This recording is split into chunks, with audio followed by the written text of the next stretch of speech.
अय्यूब का रेस्टोरेशन जो हुआ वो प्रोफेसी थी, वो भविष्यवाणी थी कि एक दिन यहूदी जाति का भी रेस्टोरेशन होगा ही होगा, होगा ही होगा, और वो वास्तव में हुआ था। एक बात मैं आपको बताता हूं, बड़े मजे आपको उसमें आएंगे। अय्यूब की पुस्तक उसका 42 अध्याय और उसके 16वें वचन को पढ़ें तो वहां पर एक बहुत महत्वपूर्ण बात बताई हुई है। उस वचन को हम पढ़ लेते हैं। अय्यूब की पुस्तक उसका 42 अध्याय उसके 16वें वचन को आपके सामने पढ़ रहा हूं। इसके बाद अय्यूब 140 वर्ष जीवित रहा। 140 वर्ष इसके बाद, यानी रेस्टोरेशन जहां से शुरू हुआ वहां से अय्यूब 140 वर्ष जीवित रहा और 4 पीढ़ी तक अपना वंश देखने पाया। 4 पीढ़ियों तक अय्यूब यहां से अपना वंश जो था वो देखने पाया। 140 वर्ष वो जीवित रहा रेस्टोरेशन होने के बाद, और उसने 4 पीढ़ियां उन 140 वर्षों के अंदर देखी। अब 140 को यदि आप 4 से डिवाइड कर दें तो एक पीढ़ी 35 साल की बन जाती है, ठीक है। अब मैं आपको बताऊं कि जिस तरह से अय्यूब का रेस्टोरेशन हुआ उसी प्रकार से यहूदी जाति का भी रेस्टोरेशन परमेश्वर ने किया था।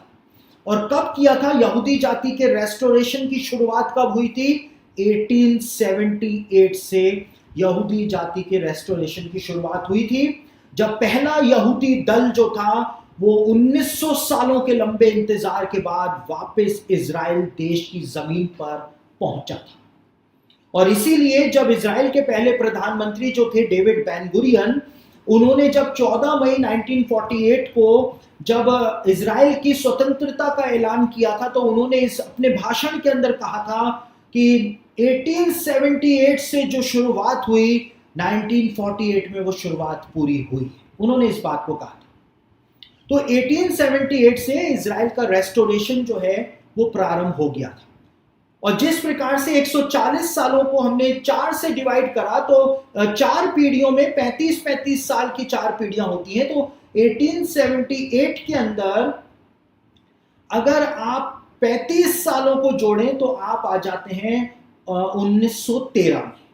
और 1913 जो है वो इस यहूदी इतिहास के अंदर बहुत ही महत्वपूर्ण वर्ष है, क्योंकि जो इजरायली लोग जो वापस से 1900 सालों के बाद अपने देश में लौट रहे थे, तो एक और बहुत बड़ा दल जो था वो 1913 में इजराइल के अंदर पहुंचा था।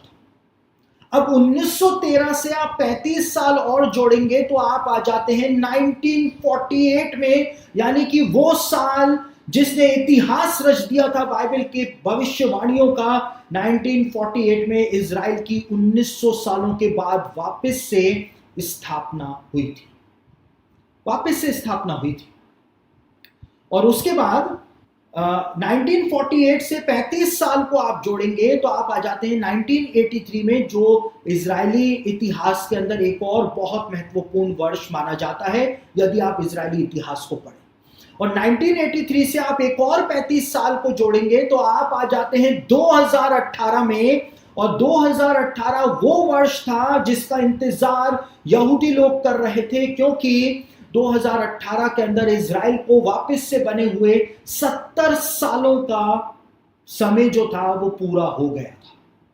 यानी कि एक बहुत महत्वपूर्ण समय इजराइल के लिए वो माना गया। 2018 में उसको सेलिब्रेट भी किया गया, यहां तक कि अमेरिका के राष्ट्रपति डोनाल्ड ट्रंप जो थे उन्होंने इजराइल को उन 70 साल पूरे हो जाने की खुशी में एक गिफ्ट भी दिया था कि अमेरिका की एम्बेसी को तेल अवीव से हटा करके यरूशलेम उन्होंने शिफ्ट करवा दिया था। और 14 मई 2018 को एक बहुत बड़ी सेरेमनी जो थी वो यूएस एम्बेसी में यरूशलेम के अंदर आयोजित की गई थी।